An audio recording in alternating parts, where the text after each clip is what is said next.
ఓం శ్రీమాత్రే నమః. మనం ఇదివరకు వీడియోలో 44, 45, 46 శ్లోకాలు అలాగే వాటి యొక్క అర్థాలు తెలుసుకున్నాం కదా. ఈరోజు వీడియోలో మనం తర్వాత 3 శ్లోకాలు అలాగే వాటి యొక్క అర్థాలు తెలుసుకుందాం. ఇప్పుడు 7వ శ్లోకం. నిశ్చింత నిరహంకార నిర్మోహ మోహనాశిని నిర్మమా మమతాహంత్రి నిష్పాప పాపనాశిని. నిశ్చింత నిరహంకార నిర్మోహ మోహనాశిని నిర్మమా మమతాహంత్రి నిష్పాప పాపనాశిని. ఇప్పుడు దీని యొక్క అర్థం తెలుసుకుందాం. నిశ్చింత అనగా ఏ చింతలు లేనిది అమ్మ. నిరహంకార ఏ విధమైన అహంకారములు లేనిది అమ్మ. నిర్మోహ అవగాహనలో పొరపాటు లేనిది అమ్మ.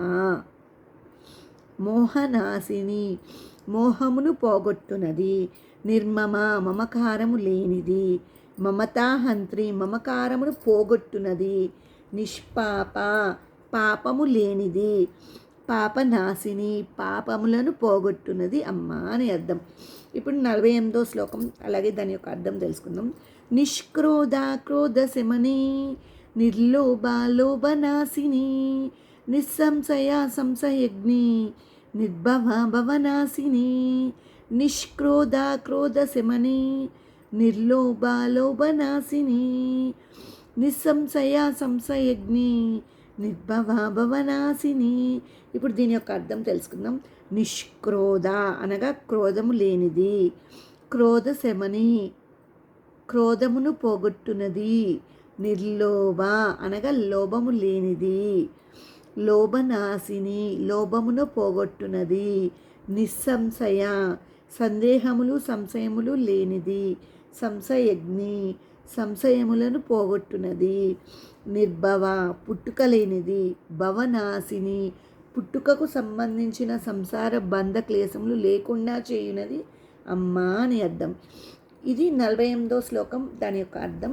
ఇప్పుడు 49వ శ్లోకం నేర్చుకుందాం. నిర్వికల్ప నిరాబాధ నిర్భేద భేదనాశిని నిర్నాశ మృత్యుమదని నిష్క్రియ నిష్పరిగ్రహ. నిర్వికల్ప నిరాబాధ నిర్భేద భేదనాశిని నిర్నాశ మృత్యుమదని నిష్క్రియ నిష్పరిగ్రహ. దీని యొక్క అర్థం ఏమిటనగా నిర్వికల్ప వికల్పములు లేనిది అమ్మ అని అర్థం. నిరాబాధ బాధలే లేనిది అమ్మ. నిర్భేద భేదములే లేనిది. భేదనాశిని భేదములను పోగొట్టునది. నిర్నాశ నాశనము లేనిది. మృత్యుమదని మృత్యుభావమును మృత్యువును కూడా పోగొట్టునది. నిష్క్రియ క్రియలు చేయవలసినవి చేయకూడనివి అట్లాంటివి ఏమీ లేనిది. నిష్పరిగ్రహ స్వీకరణ పరిజనాదులు లేనిది అమ్మ అని అర్థం. ఈరోజు వీడియోలో మనం 47, 48, 49 శ్లోకాలు అలాగే వాటి యొక్క అర్థాలు తెలుసుకుందాం. తర్వాత శ్లోకాలతో మళ్ళీ కలుద్దాం. ఈ వీడియో కనుక మీకు నచ్చినట్టయితే సబ్స్క్రైబ్ చేసుకోండి మరిన్ని వీడియోల కోసం.